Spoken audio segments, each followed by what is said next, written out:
Pahlavi text, translated by E.W. West, Part 3, Dinai Mainogi Khirad, Clarendon, Oxford University Press, 1885. Chapter 16. The sage asked the spirit of wisdom thus: "Are the food which men eat and the clothing which men put on, which are the more valuable and good?"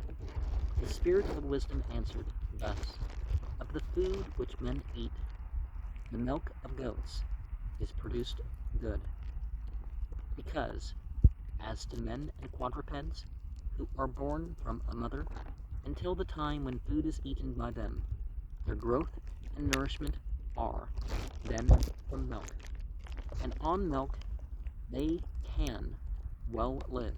And if men, when they withdraw from the milk of the mother, make through experience of the milk of goats, then bread is not necessary for use among them, since it is declared that the food of mankind who are in Arza and Sava,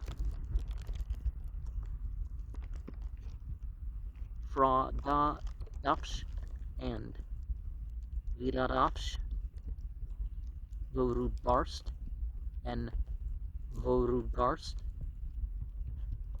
the 6 outermost regions of the earth, of which Arza lies to the west, Sava to the east, Fradadapsh and Viradapsh to the south, and Vorudbarst and Vorudbarst to the north of the central region.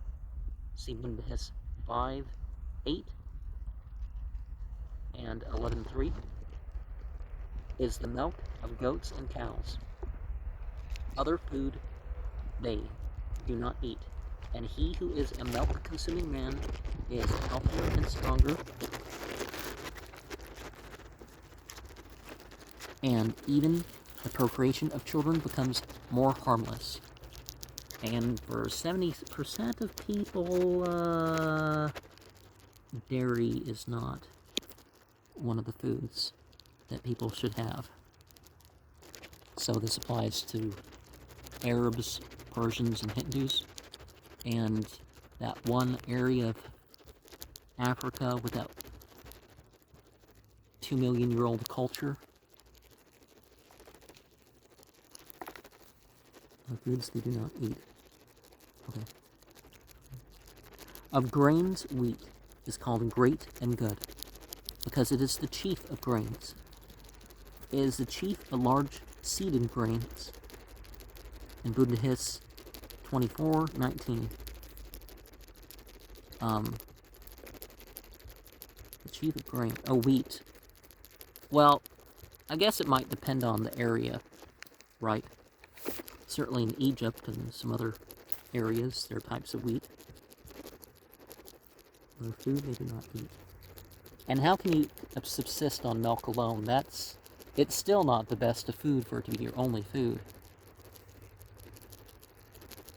But, we're talking about these other realms. And even by the Avesta, its name is then specified in the chieftainship of grains, possibly in the Pazag-Nask, part of which was about the 33 first chieftainships of the existences around, that is, how many of which are spiritual and how many worldly existences, and which is the second and which the third of the spiritual and worldly existences, as stated in the 8th book of the Dinai, and of fruit the date, and great are called great and good. When bread has not come, it is necessary to consecrate the sacred cake by means of fruit. When the fruit to consecrate is the date or grape, it is allowable to eat every fruit.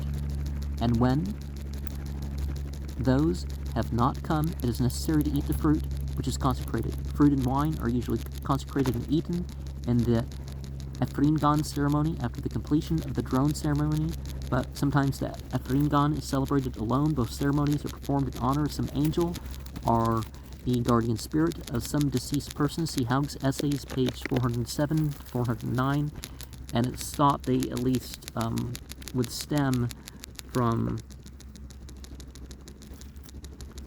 ceremonies before Zoroastrianism. And by means of fruit, that is, the cake cannot be made, fruit can be substituted for it in the ceremony of consecrating the sacred cakes. The sacred cake, or drone, is a small, round, flexible pancake of unleavened wheaten bread about the size of a palm of the hand, which after consecration is tasted by all those present at the ceremony. And this sort of thing would have been done before the Mithraic thing.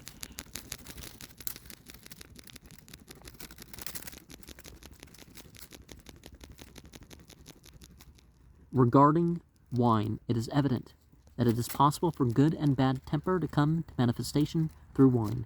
TD 2 has through the nature of wine, but as wine is written, mas. The goodness of a man is manifested in anger, the wisdom of a man in irregular desire. TD 2 has the good of a man is in anger, and the wisdom of a man in lust, exciting viciousness. Well, not all lust is of a violent nature. For he whom anger hurries on, Ustaven is able to recover himself from it, reading agas instead of avas, azan vas, these two words being written alike in Pahlavi, through goodness.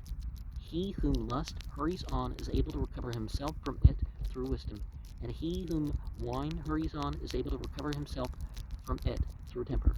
It is not requisite for investigation, because he who is a good-tempered man, when he drinks wine, is such like as a gold or silver cup, which, however much more they burn it, becomes purer and brighter. It also keeps his thoughts, words, and deeds more virtuous, and he becomes gentler and pleasanter unto wife and child, companions and friends, and is more diligent in every duty and good work. Companions and friends, TD2 becomes more friendly, gentler, and pleasanter unto wife and child and companions. It also omits verse 29, and is more diligent in every good work and duty. And go on to 30. And he who is a bad-tempered man, when he drinks wine, thinks and considers himself more than ordinary. He carries on a quarrel with companions, displays insolence, and makes ridicule and mockery, and acts arrogantly to a good person. And he distresses his own wife and child. TD2 inserts hireling, slave, and servant, and dissipates the joy of the good, carries off peace, and brings in discord, like the online social media site, right? No. But everyone must be cautious as to, or must become intelligent through, the moderate drinking of wine. Well, how to moderate things anyways. Because from the moderate drinking of wine, thus much benefit happens to him. Now, Islam does not deny that there is benefit in intoxicants. It's just saying the sin outweighs it. And now we know moderate drinking has all sorts of brain and other related health costs.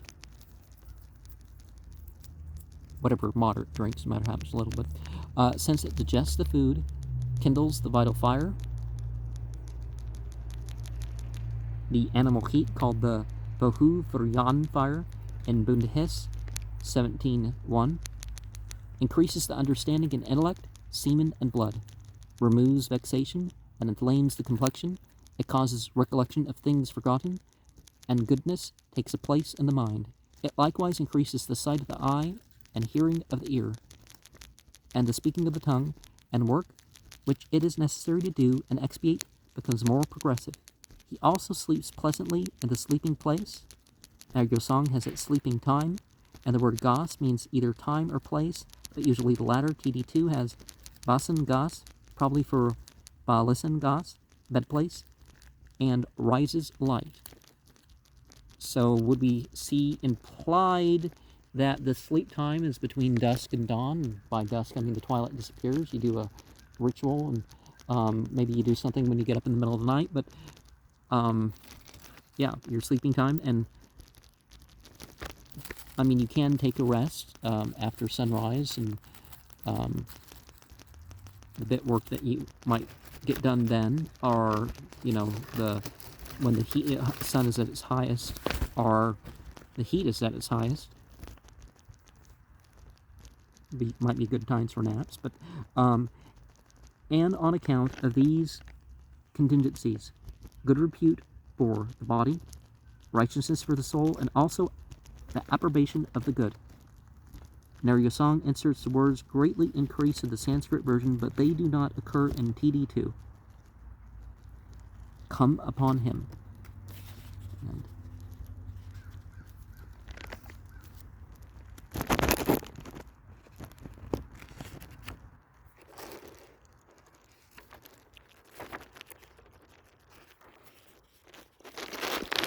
And in him who drinks wine more than moderately, thus much defect becomes manifest. Yeah, even a sip 6 times a day for the Mass, as the Catholics would have had it, becomes an issue, right? Since it diminishes his wisdom,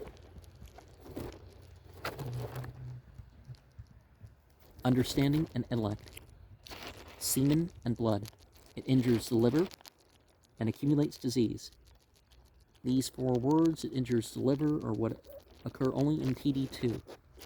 Oh, is it about a word for word being translated?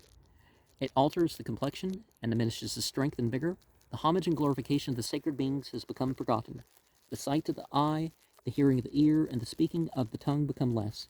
He distresses Horvadad and Amerodad, the 2 archangels supposed to be injured by improper eating and drinking, or at least not favored. Injured, I don't know if that's the right term for it.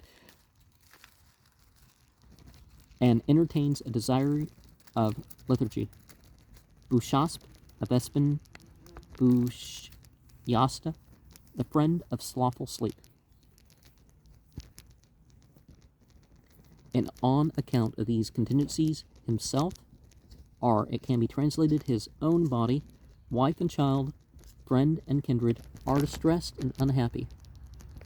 And the superintendent of troubles and the enemy are glad.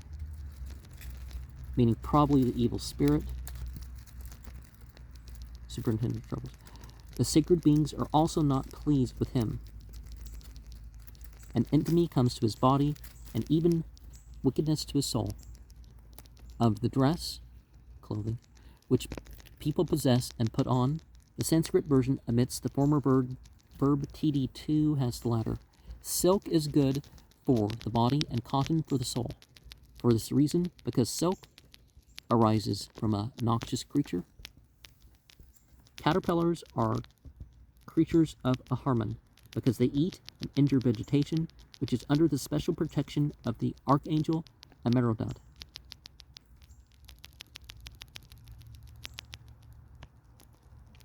And the nourishment of cotton is from water, and its growth from earth, and as a treasure of the soul, it is called great and good and more valuable. Now, Islam, for example, tells the men not to wear silk, except, like the width of a tie or something like that. Any more, And the Bible says not to wear mixed fabric.